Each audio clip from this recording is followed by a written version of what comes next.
नमस्कार. लक्षवेधीमध्ये आपल्या सगळ्यांचं स्वागत. मी प्रसाद काथे. जगभरातलं सर्वात मोठं लसीकरण भारतामध्ये घडतंय.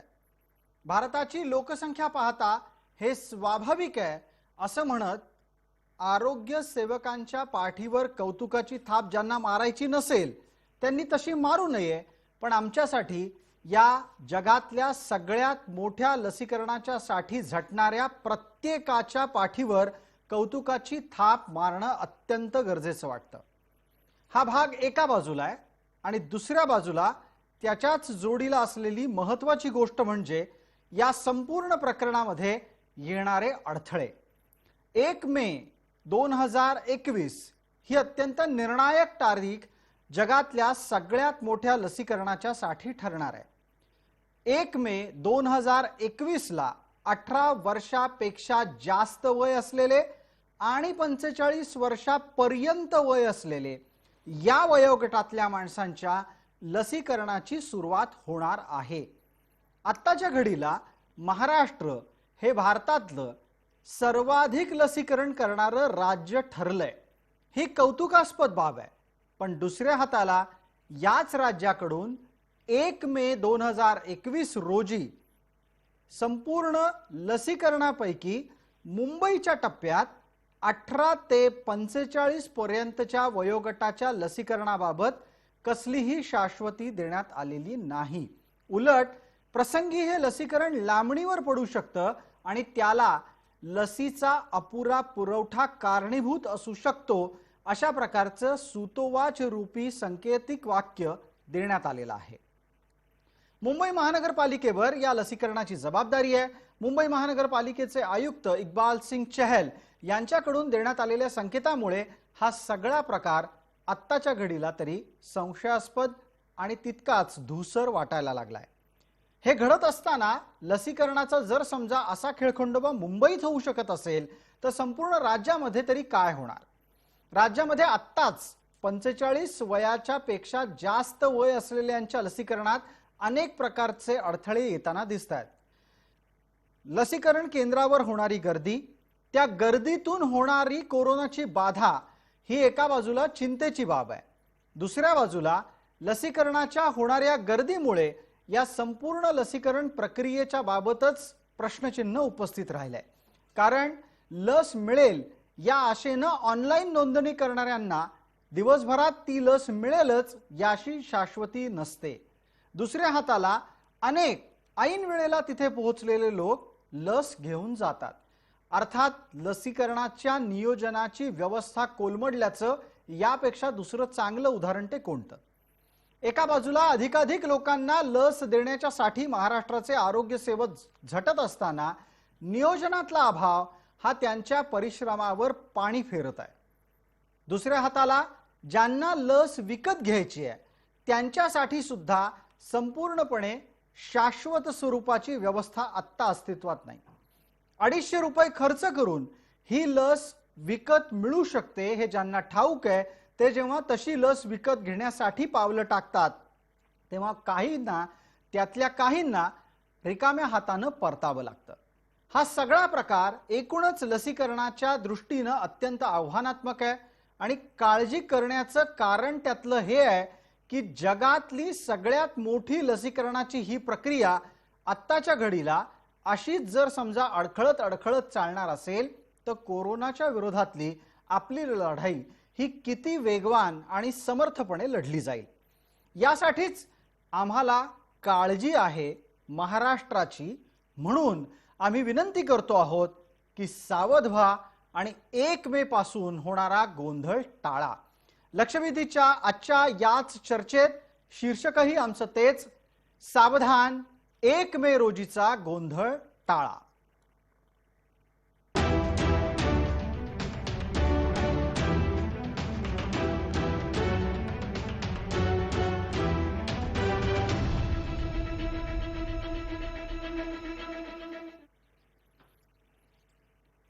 या चर्चेला सुरुवात करण्याच्या पूर्वी लसीकरणाच्या निमित्तानं एक मोफत लसीकरणाचा विषय सुद्धा जन्माला आला आणि त्या लसीकरणाच्या मोफत करण्यावर मविया आणि त्यात सुद्धा राष्ट्रवादी काँग्रेसमध्येच काय मतभेद आहेत ते अतिशय स्पष्टपणे समोर आले. या निमित्तानं नवाब मलिक यांचं वक्तव्य आपण पहिल्यांदा पाहू आणि ताज्या घडामोडीमध्ये अजित पवारांनी त्यांचे कसे कान उपटलेत ते आपण पाहणार आहोत. त्यांनी कालच जाहीर केलेलं आहे की या महाराष्ट्रामध्ये प्रत्येक नागरिकाला 18 वयोगटाच्या वरचा आम्ही मोफत त्यांचा वॅक्सिनेशनचा कार्यक्रम घेऊ आणि लस खरेदीसाठी जागतिक टेंडर बोलून जे चांगलं लस असेल स्वस्त दरात आम्हाला उपलब्ध करून देईल. महाराष्ट्र सरकार आपल्या तिजोरीतून हा कार्यक्रम हाती घेणारच आहे आणि लवकरच लवकर त्या बाबतीत टेंडर काढण्यात येणार. उद्या कॅबिनेटमध्ये तो विषय आणायचं ठरलं. माझी सही झाली, आता मुख्यमंत्र्यांकडे विषय सहीला गेली फाईल, ती सही झाली की उद्या रितसर कॅबिनेटला विषय येईल. जनतेच्या हिताचा योग्य तो निर्णय मुख्यमंत्री जाहीर करतील. या चर्चेला आपण सुरुवात करतोय. आपल्या सोबत असलेल्या मान्यवरांचा मी आपल्याला पटकन परिचय करून देतो. आपल्या सोबत या चर्चेमध्ये राष्ट्रवादी काँग्रेसचे प्रवक्ता आणि त्याचबरोबर राष्ट्रवादी काँग्रेसच्या डॉक्टर सेलचे अर्थात वैद्यकीय सेवकांच्या विभागाचे प्रमुख या नात्यानं असलेले डॉक्टर नरेंद्र काळे सहभागी होत आहेत. भारतीय जनता पार्टीचे प्रवक्ता म्हणून आपल्या सोबत गणेश हाके आहेत. आपल्या सोबत IMA महाराष्ट्राचे अध्यक्ष रामकृष्ण लोंढे आहेत, डॉक्टर रामकृष्ण लोंढे आहेत. आपल्या सोबत आरोग्य विश्लेषक म्हणून डॉक्टर अमोल अन्नदाते आहेत आणि औषधी निर्माण तज्ञ या नात्यानं सागर बुडूख आहेत. सर्व मान्यवरांचं आपण या चर्चेमध्ये स्वागत करतोय. पहिला आणि थेट प्रश्न आपला राष्ट्रवादी काँग्रेसचे प्रवक्ते या नात्यानं डॉक्टर नरेंद्र काळे यांना. नरेंद्रजी, लसीकरणाचा गोंधळ उडालेलं चित्र महाराष्ट्रासमोर येत आहे. आमची विनंती आहे की लवकरात लवकर नियोजनाचे घोडे दौडवा, अन्यथा 1 मे नंतरची परिस्थिती आणखीन गोंधळ वाढवणारीच असू शकते. प्रसादजी, मी आपल्या पुढे काही गोष्टी या ठिकाणी स्पष्टपणे मांडू इच्छितो की महाराष्ट्रामध्ये 18 ते 44 या वयोगटामध्ये जवळपास 5,71,00,000 एवढं मोठं पॉप्युलेशन आहे आणि यांच्या लसीकरणासाठी जवळपास 12 कोटी डोस आपल्याला लागणार आहेत. आपण त्यासाठी महाराष्ट्राच्या आरोग्य विभागाचे प्रिन्सिपल सेक्रेटरी प्रदीप व्यास यांनी सिरम आणि भारत बायोटेक ह्या दोन्ही ज्या लस उत्पादक कंपन्या आहेत यांना पत्र दिलेलं आहे की आम्हाला एवढ्या लसींची आवश्यकता आहे, तर आपण त्या पुरवू शकता का. त्याचबरोबर तुमचं शेड्यूल काय असेल, तुमचे रेट्स काय असतील, तुम्हाला पैसे कसे, ह्या सर्व गोष्टींची त्यांना विचारणा केलेली आहे. 2-3 दिवसापूर्वी हे पत्र गेलेले आहेत, परंतु आणखीन त्या दोघांचाही त्या बाबतीत काही उत्तर महाराष्ट्र सरकारला आणखीन मिळालेलं नाहीये. त्याचबरोबर तसं बघितलं तर आजच आपण आत्ताच सांगितलेलं आहे की महाराष्ट्र सरकारनं 1.5 कोटी लसीकरणाचा हा टप्पा म्हणजे भारतात सर्वात मोठा लसीकरणचा टप्पा आज ओलांडलेला आहे. त्याच्याबद्दल सर्व आरोग्य क्षेत्रात काम करणाऱ्या लोकांचं अभिनंदन तर आपण केलंच पाहिजे. परंतु आपली क्षमता महाराष्ट्राची आज दररोज 8 लाख डोस देण्याची आपली क्षमता आहे. तेवढ्या असूनही आपल्याजवळ लसीची उपलब्धता कमी असल्यामुळं आपल्याला कमी डोस द्यावा लागतात. कालचा सुद्धा आकडा आपण जवळपास 5.5 लाख पेक्षा जास्त लसीकरणाचे डोस आपण काल दिलेले आहेत. परंतु ही संख्या, महत्वाचा प्रश्न अवेलेबिलिटीचा, महाराष्ट्र सरकार विकत घेण्यास तयार आहे. महाराष्ट्र सरकार ह्या 18 ते 44 वयोगटातील लोकांना देण्यासाठी म्हणजे सर्व यंत्रणा सक्षमतेने उभी केलेली आहे. जवळपास कालचा जरी आपण बघितलं तरी कितीतरी 17वर जवळपास 4,193 वॅक्सिनेशन सेंटर्सवर हे काम महाराष्ट्रामध्ये सध्या सेंटर्स आहेत. ते गरज पडली तर वाढवायची सुद्धा शक्यता आपली तयारी आहे. परंतु अवेलेबिलिटी हाच सर्वात मोठा प्रश्न आपल्या पुढे आहे. तुमचं म्हणणं असं आहे की लस उपलब्ध असेल तर आम्ही अधिकाधिक लस देऊ. या चर्चेच्या दरम्यान तुम्ही एक दावा केलात की 8 लाख लोकांना प्रतिदिन लस देण्याची क्षमता आता महाराष्ट्र सरकारनं विकसित केली आहे. एक छोटा प्रश्न विचारतो, काही दिवसांपूर्वी ही क्षमता 4 लाख असल्याचं सांगितलं जात होतं. तुम्ही ती 8 लाख कधी केलीत? आज आपल्याजवळ तुम्हाला सांगतो 4,193 हे सेंटर्स आहेत आज आपल्याजवळ आणि आणखीन आपण वाढवू शकतो की कारण एवढं मोठं लसीकरण करायचं आहे तर आपल्याला आणखीन ही क्षमता वाढवता येऊ शकते. त्यात आपण प्रायव्हेट डॉक्टर्सना पण दिलेलं आहे, गव्हर्नमेंट हॉस्पिटल्स मधून पण होते. त्याच्यामुळे महाराष्ट्रामध्ये ही यंत्रणा कमी नाहीये. देशामध्ये महाराष्ट्र हे आरोग्य यंत्रणेमधले एक प्रगत राज्य, आपलं इन्फ्रास्ट्रक्चर चांगलं आहे, त्यामुळे आपण तेवढा लस देऊ शकतो. महाराष्ट्रामध्ये यापूर्वी आपल्याला माहिती आहे, डॉक्टर एक दिवस नरेंद्र आपण काळे, आपण निश्चितच ती क्षमता विकसित करता आहात, त्याबद्दल तुमचं अभिनंदन आणि कौतुक. पण एक आणखीन गोष्ट लक्षात घ्यायला हवी की ज्या वेळेला 4 लाखाची आपली क्षमता होती त्यावेळेला सुद्धा 4 लाख लसी देण्याचं उद्दिष्ट आपलं पूर्ण होऊ शकलेलं नव्हतं. 3.25, 3.5, 3.25, 3.5 अशा प्रकारचा आकडा घुटमळत होता आणि त्यावेळेला प्राप्त परिस्थितीमध्ये तसा लसीचा तुटवडा, कथित लसीचा तुटवडा घडतही नव्हता. मग जेव्हा 4 लाख शक्यता होती, क्षमता होती, तेव्हा 4 लाख आपण देऊ शकत नव्हतो. आज 8 लाखाची क्षमता आहे असं सांगताय. 8 लाख लसी उपलब्ध नाहीत म्हणून आम्ही देऊ शकत नाही, हा दावा असू शकतो का? प्रसादजी, आपण मधल्या काळामध्ये एक दिवस तर आपण 6 लाखापर्यंत आकडा नेलेला आहे. कालचा आपला आकडा 5,34,000 काल आपण एका दिवसात लसीकरण केलेलं आहे. महत्वाची गोष्ट आहे अवेलेबिलिटी. आज आपल्याकडे 8 लाख डोसेसचा मात्र आज शिल्लक आहे आपल्याकडे. म्हणजे जेव्हा आपल्याकडे जर आकडा कमी असेल आणि तो महाराष्ट्राची भौगोलिक परिस्थिती अशी एवढी मोठी आहे, समजा जर आपल्याकडे एक 8 लाख 10 लाख आकडा शिल्लक असेल तर तो महाराष्ट्राच्या वेगवेगळ्या भागामध्ये ते पोहोचवणं हे इतर राज्यांनी एवढं सोपं नसतं. दुसरी गोष्ट, आपण सातत्यानं आरोग्यमंत्री आणि महाराष्ट्र सरकार ही मागणी केंद्र सरकारकडे करत होतं की आम्हाला 8 दिवसाचा साठा एकदा द्या, म्हणजे आम्हाला त्यांचं आणखी चांगलं नियोजन करता येईल. परंतु ते तसं झालं नाही. त्याच्यामुळे जर तशा गोष्टी घडल्या असतात तर आपण तेवढ्या क्षमतेने आज लसीकरण करू शकतो. अगदी अगदी. डॉक्टर नरेंद्र काळे, आपल्याशी जी 3 प्रश्न उत्तरांची चर्चा झाली त्यातला एकच लसावी समोर येतोय की लस पुरेशी नाही, अन्यथा आम्ही 8 लाख लशी सुद्धा दिवसाला देण्या इतपत क्षमता विकसित केलेली आहे. महाराष्ट्राच्या बाबतीतला हा आपला दावा आहे. आपल्या सोबत IMA महाराष्ट्राचे अध्यक्ष आहेत डॉक्टर रामकृष्ण लोंढे. लोंढे सर, आपण ही सगळी चर्चा नीट ऐकली असेल, तुमच्यापर्यंत ती कुठल्याही प्रकारे टेक्निकली न अडखळता पोहोचली असेल अशी अपेक्षा आहे.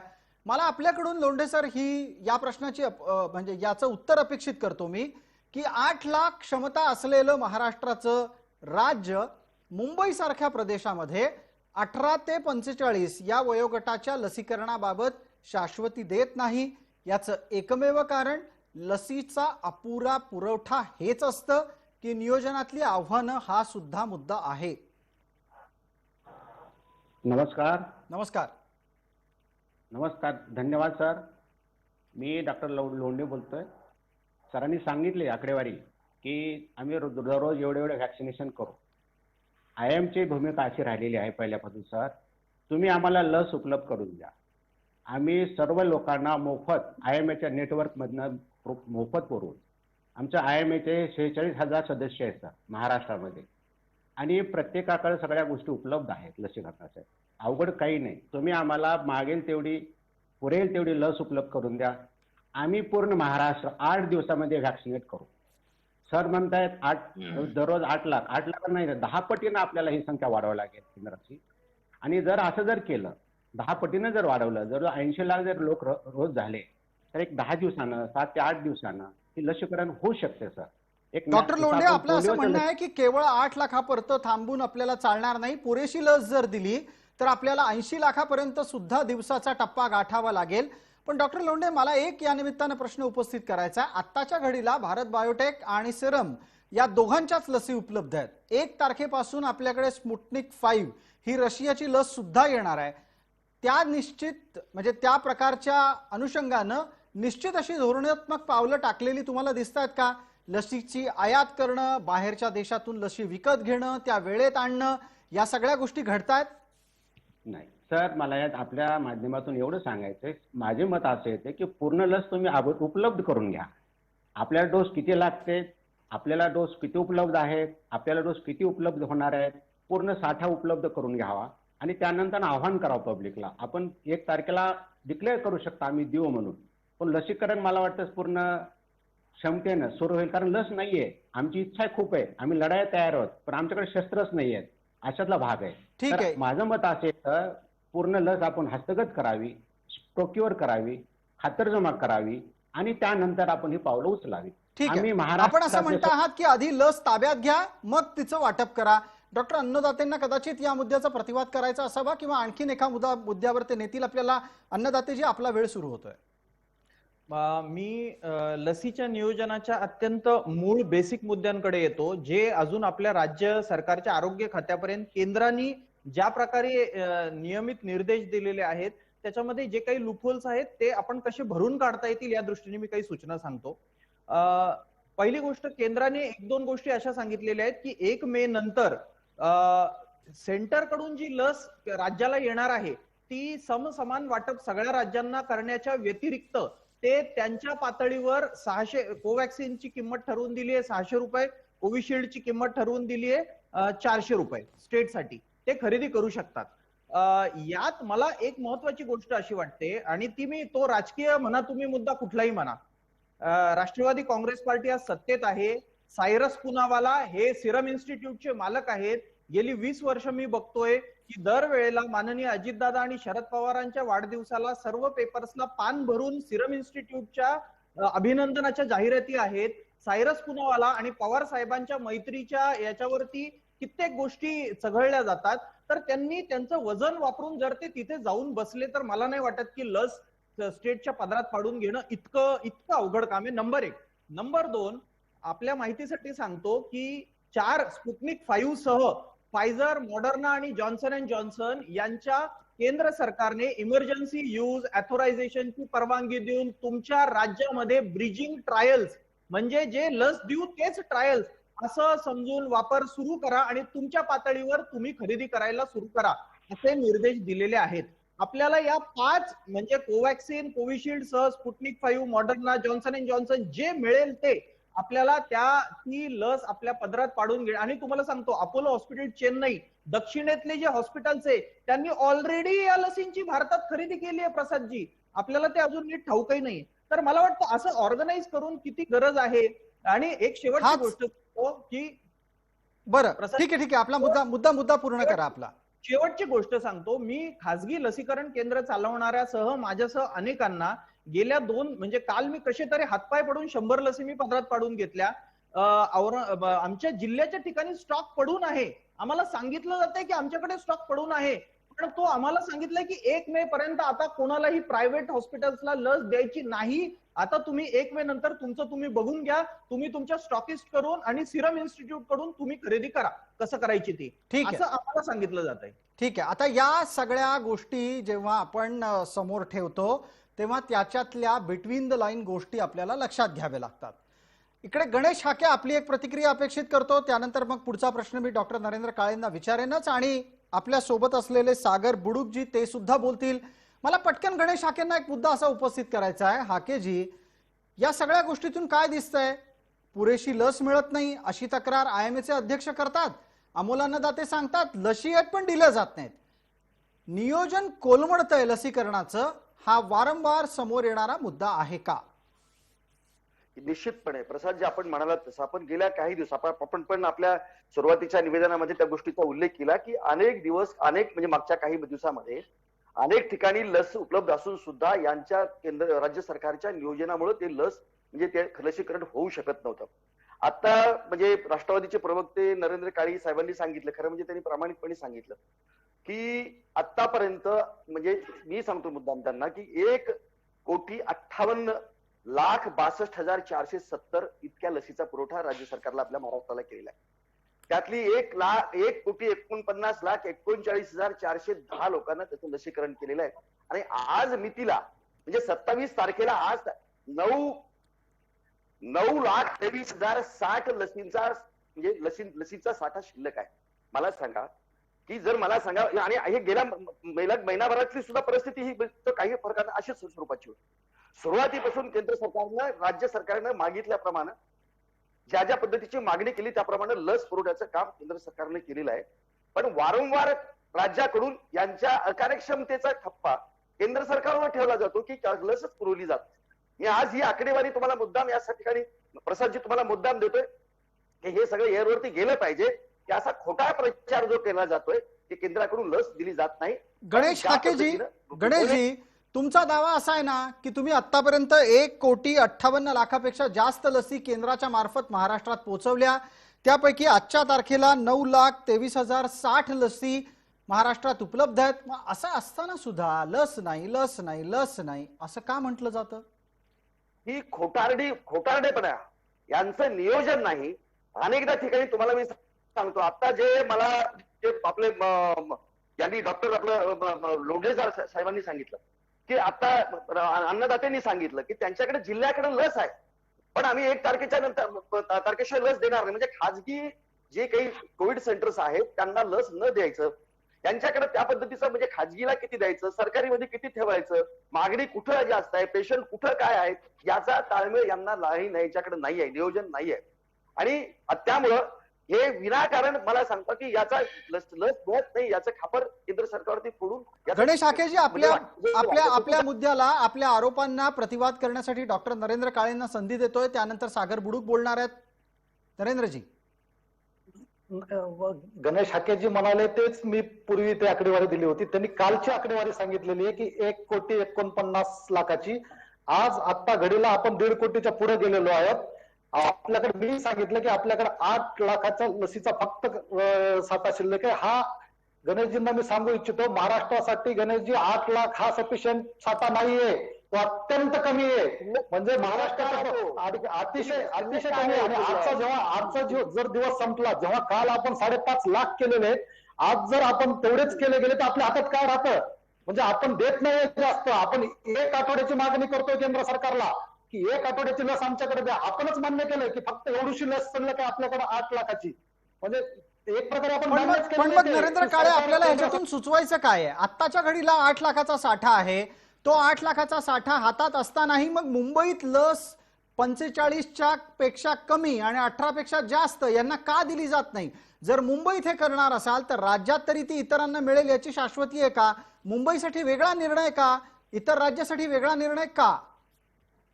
प्रसादजी, आत्ता लसीकरण आत्ता सुद्धा ह्या वेळेला चालू आहे, 5 वाजेपर्यंत चालू राहतं. आजचा आकडा आल्यानंतर तुम्हाला तो 8 लाखाच्या पेक्षा फार कमी राहिलेला आकडा दिसेल त्याच्यामध्ये आणखी. मग जर समजा तुमचं म्हणणं असं असेल नरेंद्र काळे की 8 लाखापेक्षाही आज उपलब्ध राहणारी संध्याकाळची हातातली लस कमी असेल तर येणाऱ्या पुरवठ्याबाबतीत काहीच शाश्वती नाही केंद्राकडून की येत्या दिवसामध्ये आम्ही तुम्हाला इतकी लस देणार आहोत?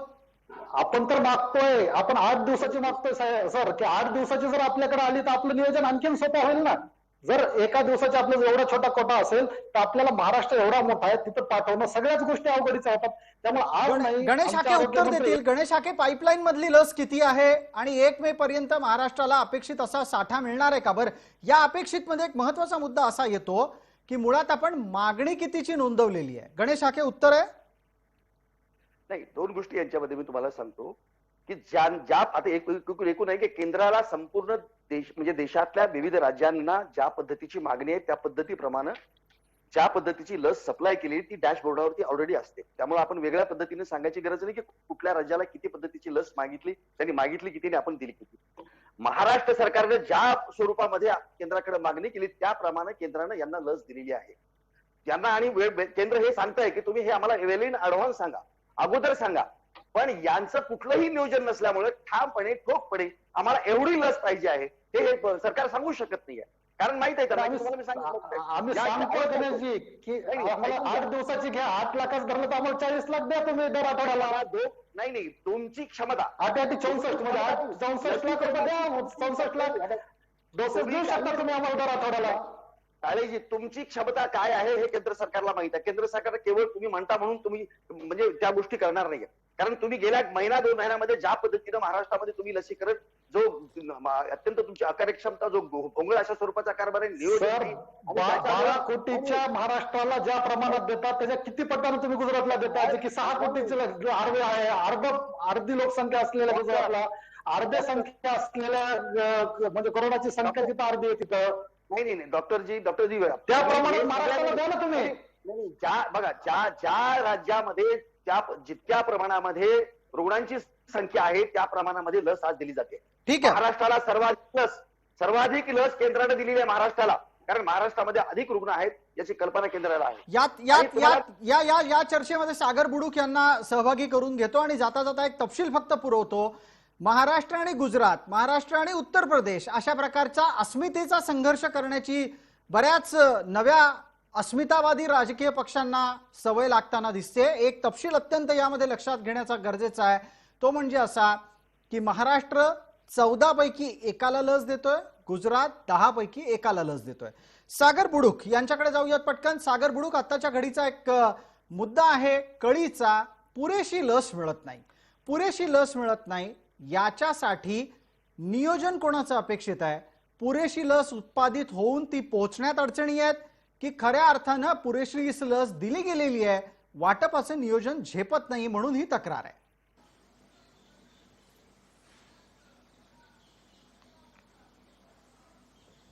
हा मुद्दा असा आहे की सिरम साधारणतः महिन्याला 6 कोटी लस तयार करत आहे. म्हणजे 20 लाख लशी रोज सिरमकडनं साधारणतः अपेक्षित आहेत आणि 3 लाख लशी या भारत बायोटेककडनं मिळतात. त्यामुळे आजच्या घडीला 23 ते 24 लाख, शिकस्त 25 लाख इतकं रोजचं लशींचं उत्पादन आहे. मग आता ह्या लशींच्या मध्ये याचं वितरण सर्व राज्यांमध्ये समन्यायी स्वरूपात कसं करायचं हा केंद्र सरकारच्या अखत्यारीतला विषय आहे. यामध्ये रिफाईनमेंट होण्याकरता खूप जागा आहे.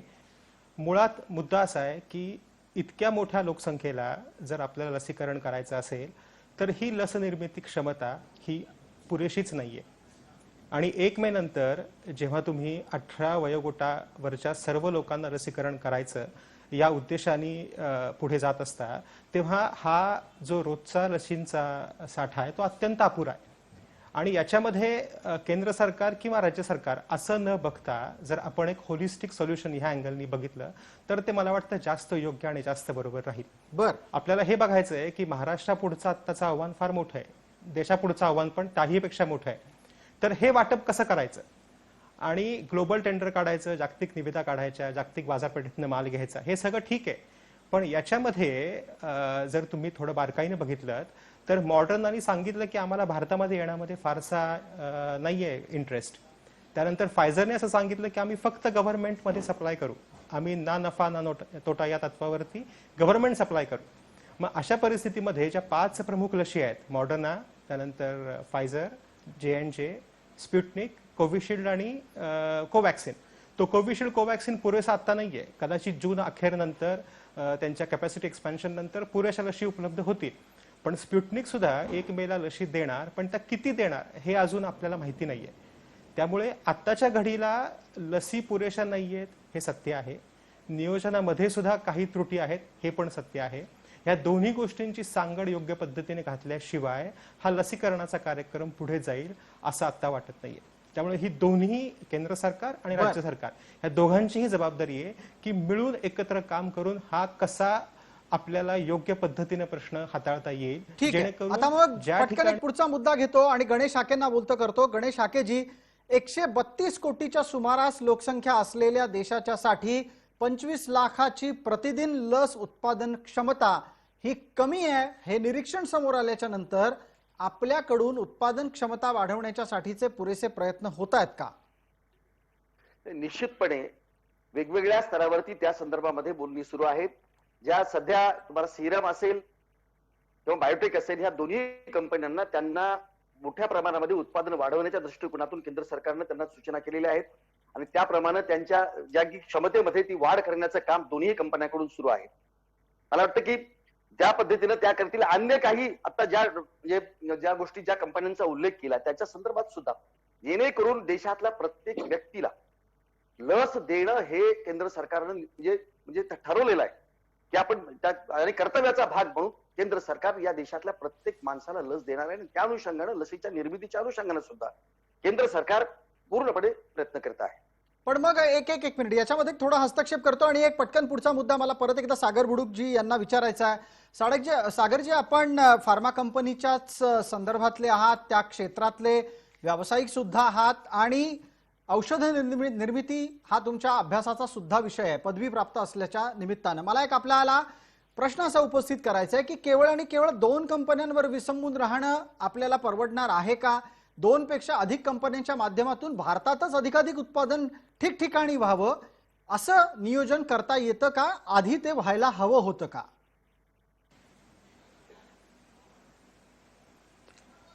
तुमचा अगदी उचित प्रश्न आहे या संदर्भातला. जी सागरजी, आपण सलग बोलत राहा, आपला आवाज अतिशय नीट पोहोचतोय आमच्यापर्यंत. तुमचा अतिशय उचित प्रश्न आहे. कॅपॅसिटी एक्सपान्शन हे व्हायलाच पाहिजे. 2 कंपन्यांवरती अवलंबून राहून इतक्या मोठ्या लोकसंख्येला लसीकरण होऊ शकत नाही, ही वस्तुस्थिती आहे. त्यामुळे केंद्र सरकारच्या पातळीवरती अनेक पावलं उचलली गेली पाहिजे होती. ती काही विलंबाने उचलली गेली, ते आता काही उचलत आहेत. आणि आता असं दिसतंय की जी तिसरी लस स्पुटनिक बाजारात येऊ घातली आहे, तर ती येण्याने या परिस्थितीमध्ये थोडासा फरक पडेल. सुरुवातीच्या काळामध्ये डॉक्टर रेड्डीजना रशियाहून लस आयात करण्याची त्यांनी परवानगी दिली आहे. साधारणतः 10 कोटी लसी ते आयात करतील असं आता चित्र आहे. त्याच्यामुळे थोडा फरक पडेल. पण हे सगळं कॅपॅसिटी एक्सपान्शन थोडं आधी व्हायला हवं होतं. आणि सुरुवातीला जेव्हा तुम्ही लसीकरण कार्यक्रम सुरू केला तेव्हाच सिरमला किंवा कोवॅक्सिनला लसीकरण क्षमता वाढवण्याकरता आपण प्रोत्साहन द्यायला हवं होतं.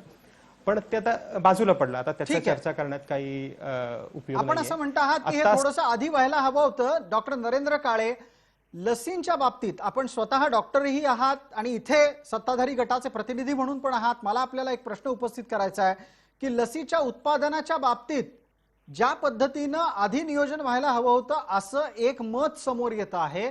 दुसऱ्या बाजूला हेही मत मांडलं जातं की ज्या पद्धतीनं कोरोनाचा व्हायरस म्युटेट होतोय ते पाहता एकच लस मोठ्या प्रमाणात उत्पादित करून ठेवायची आणि ती त्या व्हायरसवर प्रभावी ठरली नाही तर सगळी वाया जाण्याची शक्यता असते. तो धोका लक्षात घेऊन जरी जोखीम असली तरीही मर्यादित प्रमाणात आणि नियंत्रित स्वरूपात उत्पादनाच्या दृष्टीनं पावलं टाकली गेली, हा तर्क समोर ठेवला गेलाय. आणि त्या निमित्तानं जर समजा लसीचा तुटवडा जन्माला आला असेल तर त्यात योग्य नियोजनाच्या शिवाय दुसरा मार्ग उपलब्ध राहत नाही. मी आपल्याला सांगू इच्छितो की ह्या दोन्ही लसींचं जे काही उत्पादन होतं आणि त्यानंतर त्याचं वितरण होतं ते पूर्णतः केंद्र सरकारकडे होतं. एक गोष्ट आहे.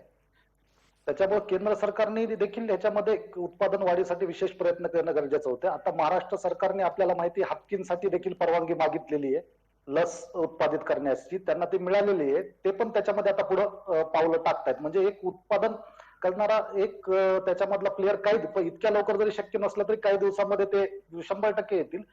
दुसरी महत्वाची गोष्ट आहे जी बुडुक सरांनी सांगितली, आता माझ्या मित्र अमोलनेही सांगितली की परदेशी लसींच्या बाबतीत महाराष्ट्र इम्पोर्ट करण्याची महाराष्ट्राने जी परवानगी मागितली त्याला हिरवा कंदील दिला गेलेला आहे. आणि येणारी जी कॅबिनेटची मीटिंग आहे त्याच्यामध्ये महाराष्ट्र सरकार त्याच्या नियोजनाबद्दल निर्णय घेणार आहे किंवा परदेशातून घ्यायची तर त्याची प्राइस काय असेल, आपण कशा पद्धतीने हे करायचं, ग्लोबल टेंडर कसं करायचं. त्यामुळे हे वॉर फुटिंगवर महाराष्ट्र सरकार करत आहे. कारण महाराष्ट्र सरकारची तीव्र इच्छा आहे की 1 मे पासून महाराष्ट्रामध्ये हे तरुण मुलांचं लसीकरण चालू झालं पाहिजे. त्याच्यामुळे बाहेरून जरी लस मिळाली तरी विकत घ्यायची महाराष्ट्राची तयारी आहे. जे काय आता केंद्र सरकारने धोरण अवलंबलं आहे की 50% ह्या ज्या आहेत सिरम आणि भारत बायोटेक त्या आता सुद्धा 50% त्यांचं जे उत्पादन आहे त्याच्या लस ह्या केंद्र सरकारलाच देणार आहेत. आणि केंद्र सरकार 45च्या पुढचं जे लसीकरण आहे ते केंद्र सरकारच्याच लसीच्या माध्यमातून होणार आहे. पण उरलेली जी 50% आहे ती त्यांना खुल्या बाजारात विकता येणार आहे. त्याच्यामध्ये सर्वच राज्य आली. त्याच्यामध्ये ती लस खरेदी करण्याची सुद्धा महाराष्ट्राने तयारी केलेली आहे. आता डॉक्टर नरेंद्र काळे, आपण जो ग्लोबल टेंडरचा विषय काढता आहात त्या अनुषंगाने जी माहिती माझ्याकडे आहे ती मी एकदा सांगतो आणि मग माझा प्रश्न विचारतो. महाराष्ट्राच्या आरोग्य विभागानं आजच्या दिवशी ग्लोबल टेंडर अर्थात जागतिक बाजारपेठेतून लस खरेदी करण्याचा निर्णय घेतलेला आहे. त्याच्यानुसार 40,000 O2 कॉन्सन्ट्रेटर्स घेतले जाणार आहेत. 132 PSA प्लांट म्हणजे ऑक्सिजनचे प्लांट्स घेतले जाणार आहेत. 25,000 मेट्रिक टनचा लिक्विड O2 म्हणजेच लिक्विड ऑक्सिजन विकत घेतला जाणार आहे. 10 लाख रेमडेसिविर वायल्स घेतल्या जाणार आहेत. 15 ऑक्सिजन स्टोरेज टँकर्स विकत घेतले जाणार आहेत. ही अधिकृतरित्या समोर आलेली आजची माहिती आहे ग्लोबल टेंडर मधली. आता मला सांगा, या यादीत मला लस खरेदीचं काहीच दिसत नाही. मी प्रसादजी आधीच आपल्याला सांगितलं की ह्या संदर्भामध्ये उद्या परवा जी काही कॅबिनेट मीटिंग होणार आहे त्याला नोट देखील आरोग्य मंत्रालयाने त्याच्यासाठी पुटअप केलेली आहे. त्यापूर्वी आपण दोन्ही कंपन्यांना आपल्या भारतातलं पत्र दिलेलं आहे की आम्हाला तुम्ही कशा पद्धतीने देतात, त्यांचं उत्तर आपल्याला अपेक्षित आहे. त्याचबरोबर आपण इम्पोर्ट आपली काय धोरण घ्यायचं महाराष्ट्राचं, ती कशा पद्धतीने घेणार, त्याच्याबरोबर आपण ती देणार कशी, ह्या सर्वच बाबतीत बरोबर काळेजी एक छोटा तपशील समोर आणायला हवा. राज्यांना ग्लोबल टेंडर काढण्याच्या संदर्भातली अनुमती केंद्रानं दिली, त्यानंतर महाराष्ट्रात कॅबिनेटची बैठक नाही झाली. कॅबिनेटची बैठक येऊ घातली आहे. कॅबिनेटची बैठक येऊ घालण्यापूर्वी जे ग्लोबल टेंडर निघतंय त्याच्यामध्ये लस खरेदीचा तपशील सापडत नाहीये. तुम्ही असं म्हणताय की येऊ घातलेल्या कॅबिनेटच्या मंत्रिमंडळामध्ये अशा प्रकारे निर्णय होणार आहेत. ग्लोबल टेंडरचा विषय हा इतका सेन्सिटिव्ह असताना, इतकी त्यावर तातडीनं अंमलबजावणी अपेक्षित असताना आपण केवळ आणि केवळ कॅबिनेटसाठी थांबतो आहोत. आता तर कॅबिनेट तशाही काही मंत्रालयात बसूनच होत आहेत असं नाहीये. प्रत्येक जण आपापल्या घरात बसून कॅबिनेटमध्ये सहभागी होऊ शकतो. मग ग्लोबल टेंडरच्या माध्यमातून तातडीनं महाराष्ट्राच्या लस खरेदीसाठी वेगवान हालचाली का झाल्या नाहीत? केंद्रानं ज्या दिवशी परवानगी दिली त्याच रात्री व्हिडिओ कॉन्फरन्सिंगवर आपत्कालीन कॅबिनेट बैठक करून ग्लोबल टेंडर मागवता आली असती. मी आपल्याला सांगू इच्छितो, जेव्हा आपण केंद्राकडून मागितले, आपण पहिल्यांदा हे प्रयत्न करतोय की आपल्या इथली लस आपल्याला कशी उत्पादित होईल. आपण त्यांच्याशी पत्रव्यवहार करतोय, त्यांचं पण आपण चेक करतोय. दुसरी गोष्ट मी आपल्याला सांगू इच्छितो की यामध्ये सिरमने जे केलेलं आहे, सिरमने आपल्याला म्हणजे 20 तारखेपर्यंत जी काही लस तयार होणार आहे त्यांनी ती केंद्र सरकारला देणार आहेत, असं त्यांनी आदर पुलावाल्यांनी प्रेस स्टेटमेंट पण दिलेलं आहे तसं, की ती लस आम्ही केंद्र सरकारला जे काही आमचं कमिटमेंट झालेलं आहे त्याच्याप्रमाणे आम्ही त्यांना देणार आहोत आणि त्यानंतर ते आपल्याला पुरवणार आहोत. मान्य आहे डॉक्टर काळेजी, मान्य आहे. मुद्दा काय आहे? सिरमला केंद्राला द्यायचंय, देऊ द्या. अहो पण ज्या दिवशी आपल्याला ग्लोबल टेंडरची परवानगी मिळाली त्या दिवशीपासून आपण काय काय हालचाली केल्या? वेळेची मर्यादा आहे म्हणून थांबवलं. गणेश हाके पटकन यावरचं आपलं उत्तर अपेक्षित करतो. एक छोटी विश्रांती पण चर्चेमध्ये गरजेची आहे. गणेश हाके, ग्लोबल टेंडरची परवानगी महाराष्ट्राला देऊन जवळपास आठवडा होत आलेला आहे. अद्यापही लस खरेदीचं ग्लोबल टेंडर निघाल्याची अधिकृत माहिती माध्यमांपर्यंत पोहोचलेली नाही. आपण जेव्हा हा प्रश्न विचारला त्यावेळेला कॅबिनेटच्या बैठकीसाठी वाट पाहिल्याचं सांगितलं जात आहे. प्रसादजी, मुळात म्हणजे काय आहे की यांना म्हणजे आपल्याला म्हणजे राज्यानं लस मोफत द्यायची की नाही आणि याच्याबद्दलची जी काही सध्या या आघाडीमध्ये जी एकवाक्यता नाही, मतभेद आहेत आणि श्रेयवादाची जी काही भांडणं सध्या लढाई सुरू, लहान मुलांसारखी भांडणं करतायत. ती नवाब मलिक सांगतायत की आम्ही लस मोफत देणार आहोत. बाळासाहेब थोरात म्हणतायत की ही लस अशा पद्धतीची म्हणजे देणं शक्य नाही आहे. त्याच्यावर अजित पवारांचं म्हणणं वेगळं आहे की उद्या कॅबिनेटमध्ये निर्णय होणार आणि त्याच्यानंतरचा तो निर्णय होणार आहे. म्हणजे ज्या पद्धतीची एक सूत्रता प्रशासन सरकार म्हणून जी असायला पाहिजे ती यांच्यामध्ये नाहीये. ठीक आहे गणेश हाके, वेळेची मर्यादा आहे. मी इथेच आपल्याला थांबवतो. एक पटकन जाहिरातीची विश्रांती घेऊन लगेचच परत येतोय.